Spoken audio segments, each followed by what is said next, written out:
Bonjour à tous et bienvenue sur ma chaîne Ma vie en Thaïlande du Sud. Donc je voulais profiter de vous refaire un petit épisode sur le National Park je vais vous raconter un peu tout ce qui s'est passé depuis les derniers épisodes que j'ai pu faire et éventuellement les vidéos que vous avez pu voir avec Psy, Scott et l'Italien qui hurle à la mort. Cette vidéo a pas mal tourné. Il y a eu beaucoup d'autres vidéos ensuite et ça a découlé pas mal de drames et d'histoires entre guillemets. Et du coup, je voulais vous faire un peu le point là-dessus. Parce que je sais pas si ça vous intéresse. Si ça vous intéresse pas, on pouvait changer d'épisode. Et si ça vous intéresse, voilà, je vais vous expliquer en détail un peu comment ça s'est passé. Donc, Pisa et Scott, à l'époque, était coordinateur du National Park et nous a proposé, avec Guillaume de Green Guardian et moi, de le suivre sur une mission de volontariat.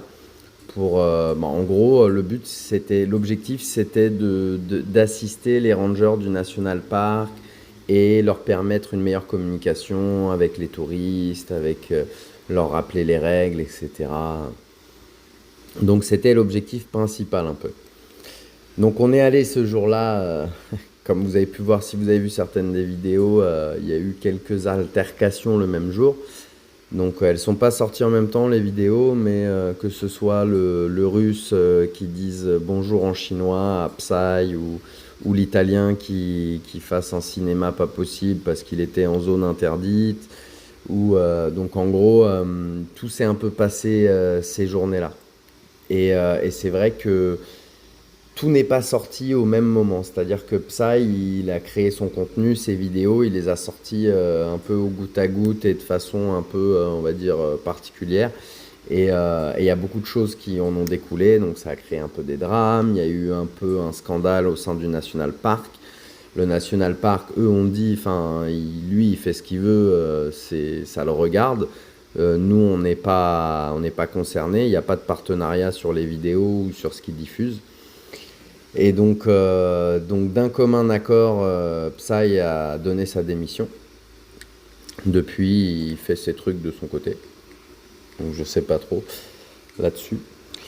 Et il y a eu beaucoup de changements dans le National Park. Il y a eu un peu plus de contrôle sur la corruption, un peu plus de contrôle sur les rentrées et les sorties d'argent, un peu plus de contrôle sur les travaux de préservation et ce qui est vraiment fait, entre ce qui est dit et ce qui est fait, etc.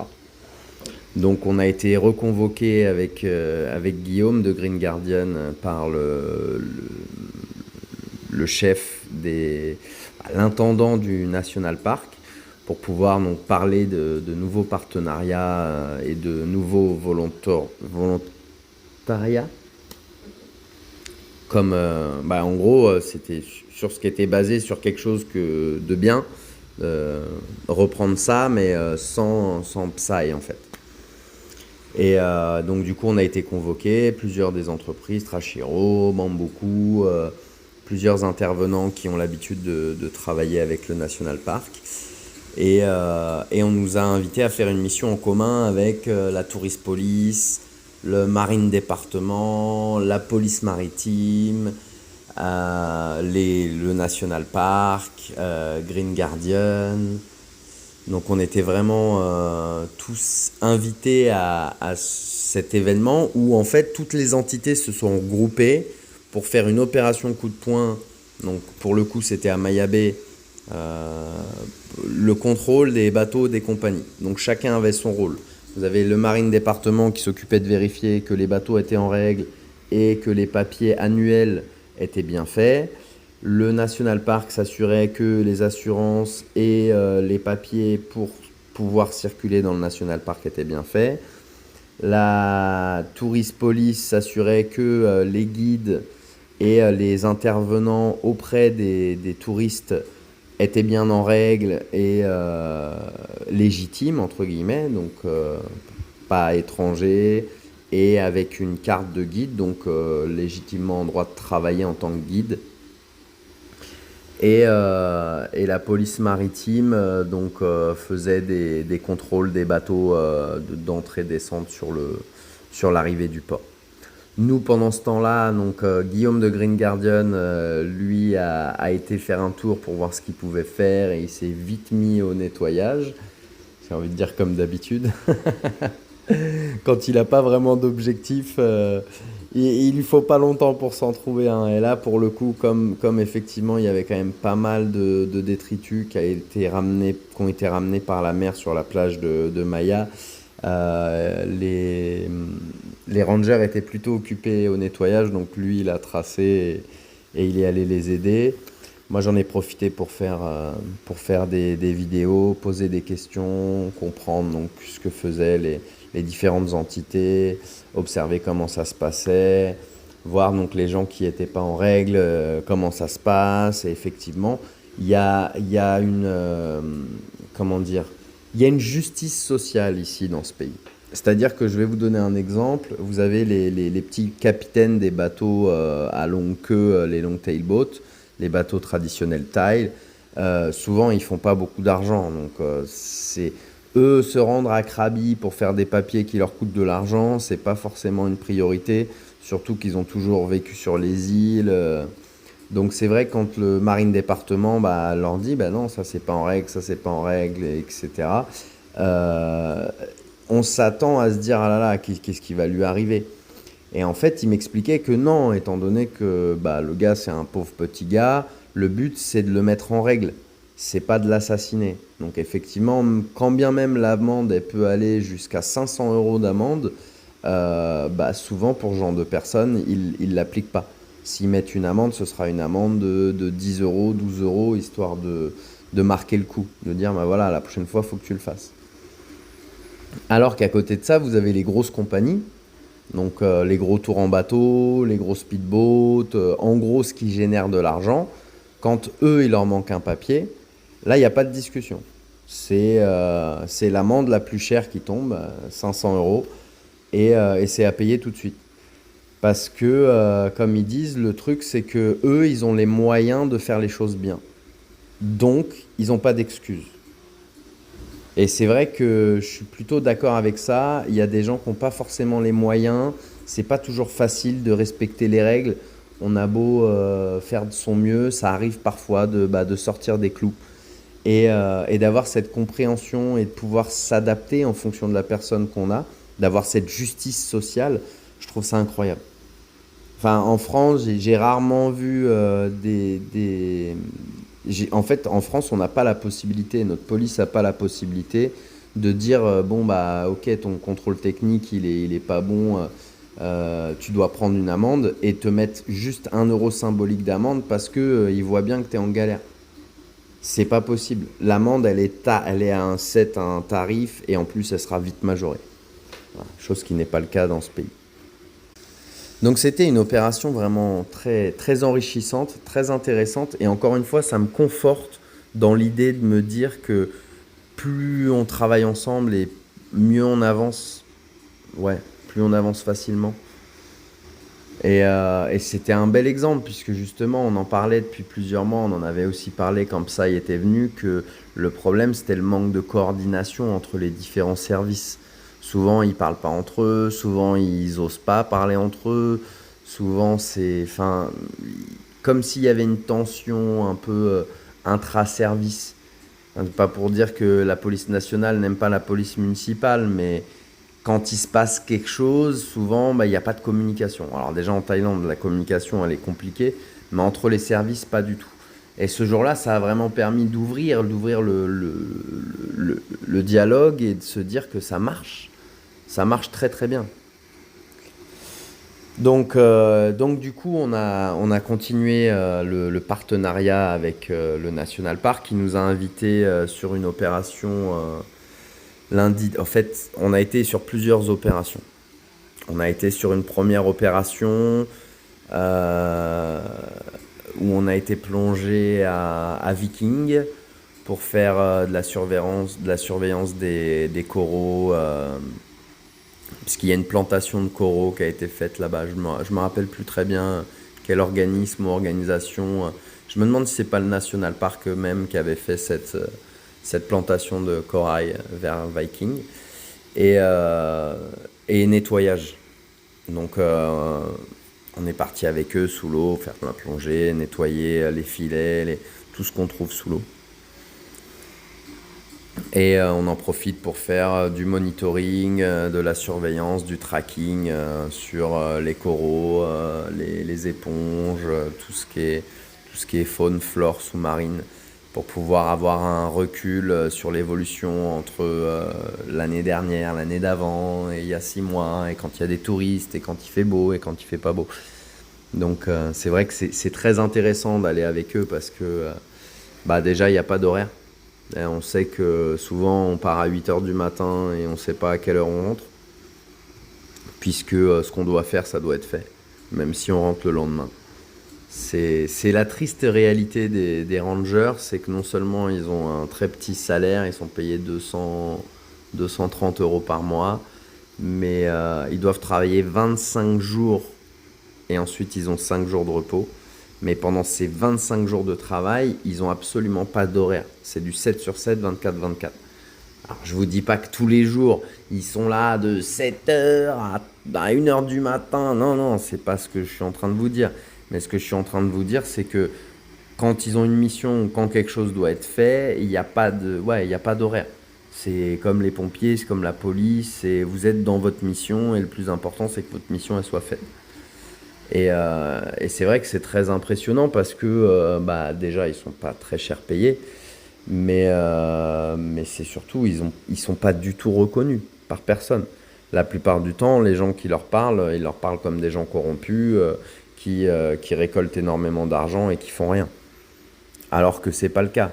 Effectivement, on voit ce que rapporte le National Park de Koh Phi Phi, c'est des millions et des millions par mois, et tout le monde est là, vous avez vu, ils font de l'argent, il va où cet argent? Déjà, je peux vous dire que quasiment 80% de cette somme est renvoyée au Bangkok, au grand head office du National Park. Et le reste, il reste ici, mais je vous garantis que ça suffit pas.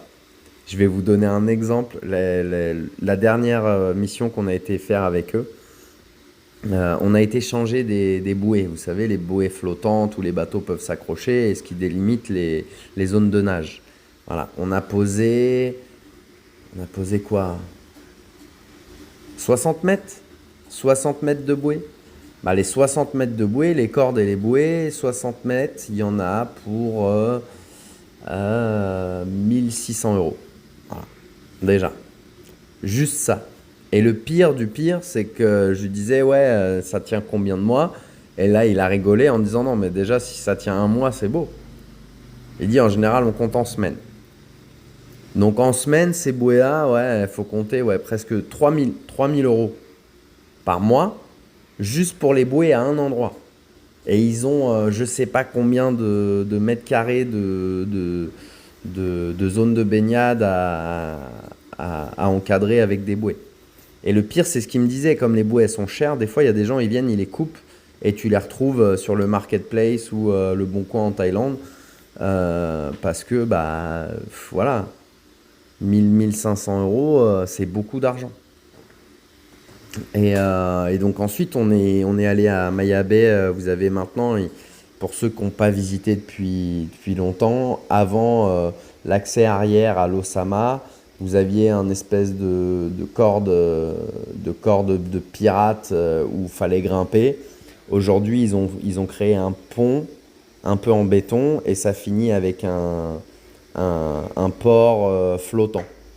Et en fait, les ports flottants, c'est des espèces de cubes bleus enfilés les uns avec les autres et ça permet de suivre les marées, de suivre les vagues et d'accoster les bateaux plus facilement. Voilà. Donc, un de ces carrés, juste un de ces carrés, ça vaut 160 euros. 160 euros le carré. Je ne sais pas si vous vous rendez compte. Pour faire un ponton comme ils ont fait à l'Osama, ils ont dépensé ouais, presque 100 000 euros. Et nous, on y était, donc comme il y a eu pas mal de mer, etc., les cordes se sont un peu pétées, le pont bougeait. Donc on a aidé les gars du National Park à retendre le ponton, remettre les cordes, etc. Pour qu'ils bougent un peu moins, entre guillemets, qu'ils subissent un peu moins les vagues et les marées. Et il a déjà pris très très cher. Donc ça veut dire qu'il va falloir remplacer pas mal de carrés, il va falloir remplacer pas mal de trucs. Et enfin, c'est hallucinant le prix de petites choses comme ça. C'est du plastique, un cube en plastique. On n'imagine pas qu'un cube en plastique, ça peut coûter aussi cher à l'unité. Et je vous dis, quand on m'a expliqué ça et que j'étais sur le pont, ça m'a tellement fait mal au cœur que j'ai même pas voulu compter. J'ai même pas voulu compter pour avoir le prix exact du ponton. Je voyais juste à chaque truc bleu un peu plus éclaté à cause d'un bateau, à cause d'une vague où je me disais, ah putain, 160 balles. Et voilà. Et c'est aussi pour ça qu'on travaille sur le reportage et les documentaires que je veux faire. C'est aussi pour vous montrer qu'aujourd'hui, ce qu'on vous montre à l'heure actuelle, c'est combien d'argent ils font, qu'ils sont corrompus, que ça c'est pas fait, que ça c'est pas fait. On aime vous montrer le négatif, mais en attendant, la réalité c'est pas ça. La réalité c'est des rangers qui sont sous-payés, qui sont absolument pas reconnus, où tout le monde leur gueule dessus pour X raisons, mais qui se battent tous les jours pour faire le mieux possible. Et je vous dis sincèrement, hein, pour les suivre, pour aller les voir, etc., c'est des gens qui sont dévoués par rapport à ce qu'ils peuvent en tirer comme bénéfice. Parce que tout le monde va vous dire, ouais, de toute façon, les mecs du National Park, ils sont corrompus. Mais je vois pas à quel moment ils peuvent être corrompus, ces mecs-là, puisqu'à aucun moment donné, ils ont d'interaction avec les touristes. À part pour leur dire, faites pas ci, faites pas ça. Donc, c'est bien beau de parler de la corruption. Et encore une fois, j'en remets une couche parce que ça m'énerve un peu. Mais la plupart des gens ont déjà profité ou utilisé la corruption à leur bénéfice. Donc je trouve ça un peu hypocrite de toujours mettre le doigt là-dessus. Je dis pas qu'il n'y en a pas, bien sûr. Surtout dans les hautes sphères. Plus les sphères sont hautes, plus la corruption est importante. Mais c'est pas la question. Moi, j'ai pas envie de me baser sur quelque chose qui est vieux comme le monde. Tant qu'il y aura de l'argent, il y aura de la corruption. Par contre, des fois, bah ouais, des fois la corruption, ça aide à faire avancer des projets, faire avancer des trucs. Et ça, personne ne me dira le contraire. Donc arrêtez de vous focus sur le négatif, vraiment. Si vous êtes intéressé, d'ailleurs si vous êtes scientifique, marine biologiste, on a des projets qui arrivent avec le National Park. Donc n'hésitez pas à nous contacter, que ce soit moi, Green Guardian. N'hésitez pas à venir. Et c'est vrai que c'est incroyable d'avoir autant de liberté, hein. Les rangers du National Park, à partir du moment où on parle de protection et préservation de la nature, ils n'ont pas vraiment de limite, à part le budget, bien sûr. C'est toujours une limite, mais ce que je veux dire, c'est que vous venez avec des projets où vous avez des choses qui vous tiennent à cœur, qui peuvent aider à la préservation ou à la conservation des écosystèmes ici, vous êtes vraiment les bienvenus. Et c'est ce qui pour nous est formidable depuis qu'on a commencé ce partenariat avec le National Park, c'est de se sentir vraiment les bienvenus, se de sentir inclus dans ce qu'ils font. Et souvent, ils nous posent des questions, hein. Est-ce que ça se passe comme ça chez vous? Est-ce que vous feriez comme ça? Guillaume, il est très calé dans son domaine et c'est vrai qu'ils ont beaucoup de choses à apprendre sur les coraux, les développements, les différentes espèces, etc. Et le fait de l'avoir avec nous sur l'émission, ça lui permet aussi d'expliquer pourquoi, bah là, pourquoi le corail est mort, pourquoi là, il faut faire attention parce qu'il est en train de repartir, pourquoi ce serait intéressant de fermer cette zone et plutôt que celle-là. Et c'est vrai qu'ils sont très ouverts parce que leur objectif, il est loyal et il est bon. Voilà. C'était mon petit sur le National Park. On va pas se mentir, il y aura d'autres épisodes. Il y aura surtout beaucoup de vidéos, donc je vous invite à regarder sur mon compte Instagram et ma chaîne YouTube. Je vous remercie de m'avoir écouté. À bientôt.